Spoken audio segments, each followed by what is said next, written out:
Hi everyone. I hope everyone is having a wonderful day, and today's video is a very personal topic, and it's something that has happened fairly recently, and it's something that is I want to tell this story not only because I feel that I'm called to and I feel that it would help other people, but it's also, speaking about it, talking about it, saying it out loud is a form of healing for me when it comes to this experience. So let me just get into it.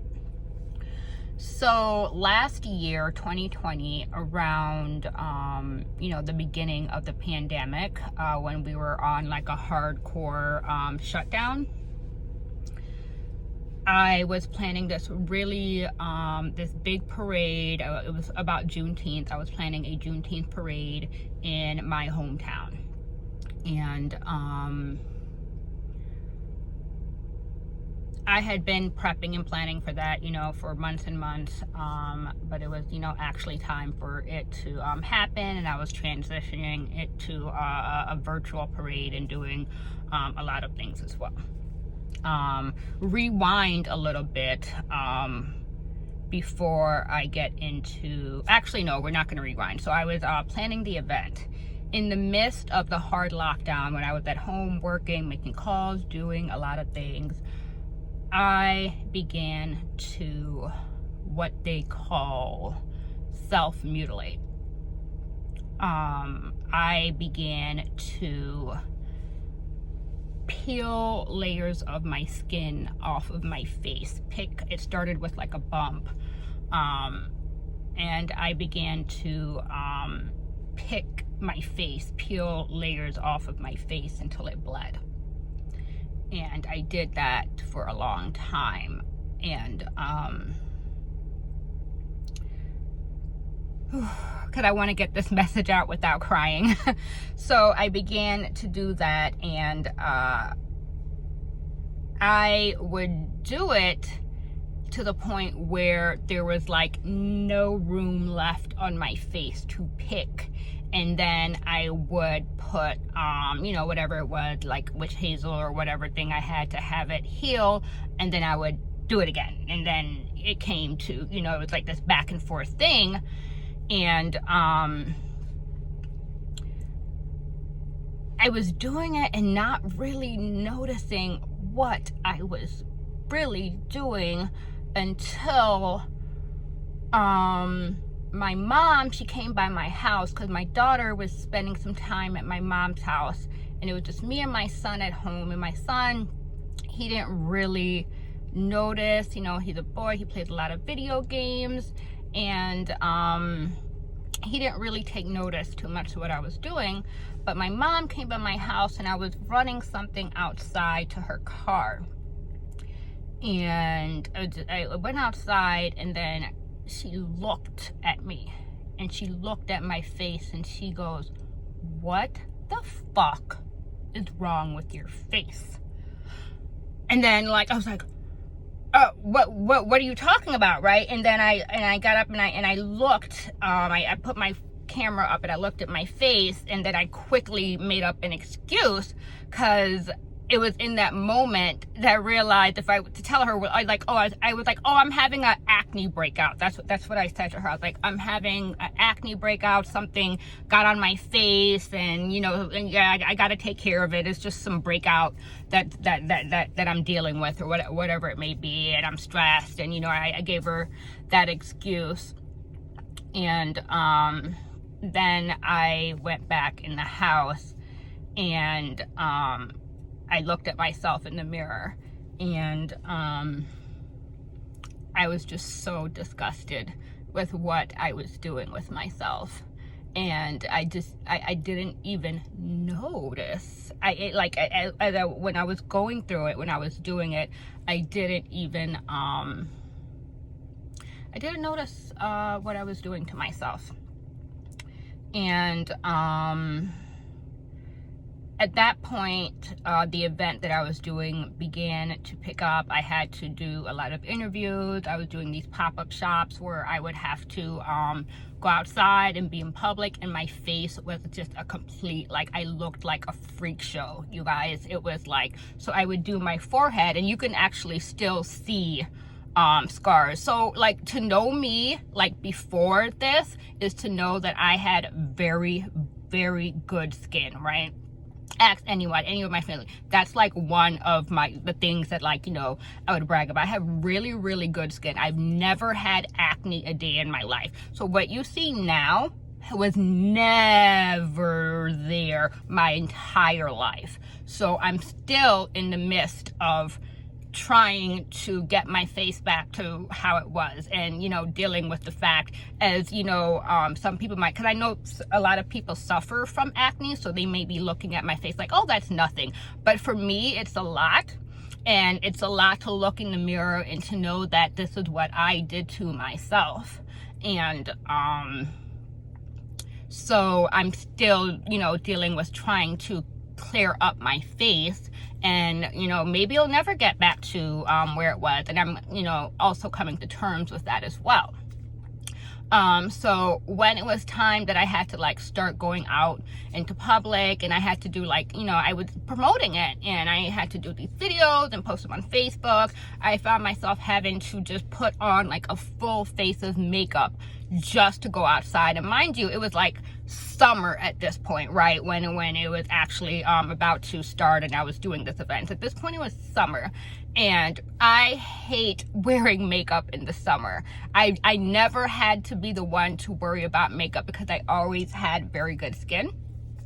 So I would find myself having to put on these layers of makeup just to go outside in the hot sun, and I had my mask. The mask, I remember thinking in my head, oh, well, thank God for these masks. Like, at least it can cover, like, you know, half of my face. And, like, you know, sometimes I would just put, like, makeup on, like, the top part and, like, keep my mask on. I had to do all types of insane things because I was embarrassed to tell people what I was going through and what I had done to myself, and, you know, what's going on.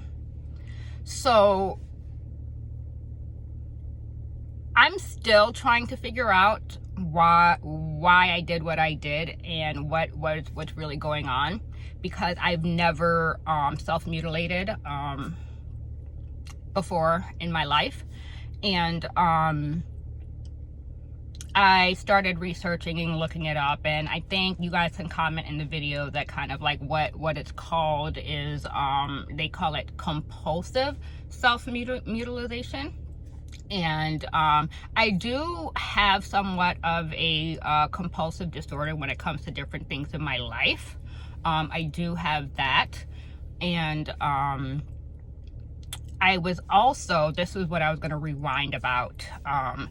I was also going, I was stressed. I was highly stressed. We were in the middle of a global pandemic. I was managing this really, really large parade, and I was very stressed. And I was also still in the middle of healing from a lot of emotional pain due to a situationship that I had gotten out of prior to when the pandemic started. I was in this situation with a guy that just manipulated and abused me, not physical abuse. And I'm not going to get too much into detail, but I was still healing from a lot of emotional pain. And also during the pandemic, when I was planning this event, I found out that someone I was working on the event with had passed away due to COVID. And I remember when that happened, I was at home, and I kept getting these calls from my mom that I ignored the night. It was the night that he passed away. And I ignored it because I was just so tired. I was so tired. I was just like, oh, what is she calling me for? And it was late at night. And then I woke up in the morning, and that's when I saw the news that he had passed away. And I'm sorry, you guys. I have to get this out. And, you know, my mom was like, you know, I was calling you because, you know, I felt, you know, something told me that you needed to go see him. I was trying to tell you to go see him. I don't even know if I even was going to be able to or not, but she was calling me to let me know that because there was something out on the internet that he was in the hospital and it was a critical condition. And when my mom had found out, she was trying to call me, and I saw her messages. She was like, you need to go to the hospital to see him. You know, you never know what's gonna happen. You know, this is COVID. I think you should go up there. And I felt a lot of guilt that I did not go, and that I was too tired to answer the phone, and that I never got a chance to say goodbye. And I know truthfully that, you know, I shouldn't feel guilty and it's not my fault, but that's how I felt. So I was dealing with that as well. And, you know, when the reality hit me of what was going on, and then I saw what I had done to myself, what I had done to my face, in the midst of still having to put on this event and still wanting to present this happy face to everybody so everyone else can have a good time and everyone else can enjoy this event that I was doing, I found myself putting that energy, putting, you know, everything that I felt into this event so that it could be successful. And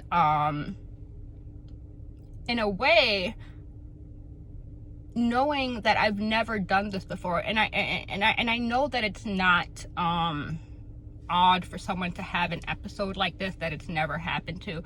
I felt that that wasn't my energy. I felt that my energy had been infiltrated because there were people that did not want this event to happen. There were people that, you know, don't like me for whatever reason. I still have a big feeling that just wasn't my energy, and that my energy was being infiltrated.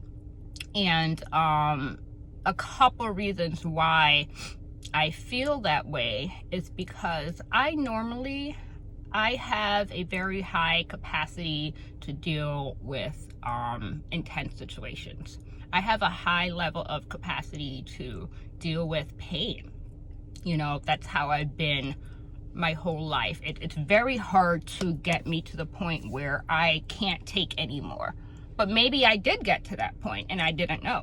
I was at that point, and that was the outcome, because what I was researching is that, you know, when people self-mutilate or self-harm, it's a release, right? It's a release of emotional pain or and whatever is going on in one's life. And it's, you know, I just, you know, I'm still trying to figure it out because it's still fresh. I was able to stop doing it eventually, you know. I don't know how, but I was able to. And I felt that that event, that Juneteenth parade that I was planning, if I did not have something that big to pour my energy into, I think that I may have done something worse. I don't know. I felt like my work is what saved me. If this is all making sense, because again, I'm just, you know, trying to get this out. And I guess I also need to, you know, I really want to figure this out, you know, whether or not my energy, is this something that I am prone to do if I allow myself to take on too much pain or take on other people's issues or take on things that are not mine, which that's something that I tend to do, right? Is this something that I need to, I don't know. There's so many variables, and I'm very connected to the spiritual world, and I know that people infiltrate other people's energy. I know that this is something that people who are evil do. Yeah, so, that is another small little story, in Kamon's life. And there's also another bigger story that is connected to this as well that I'm not yet ready to talk about either. But I, had this really, really,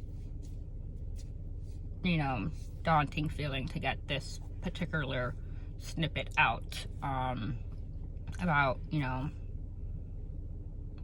what happened to me. And I say what happened to me, what I did to myself, what occurred, what other people did to me. I don't know. I'm still trying to figure it out. And I'm asking, the universe to help me and reveal that as well. So, yeah, I just want to definitely say that, to anyone who is self-harming or, has a history of doing that, what helped me was my work, something that was extremely passionate to me, because it's like a release that's needed, right? If you can somehow find one little light of hope somewhere in your life, cling onto it and pour your heart and soul into it. And I believe that will help you. Okay. All right. Thank you, guys. As always, comment, like, and share. Bye.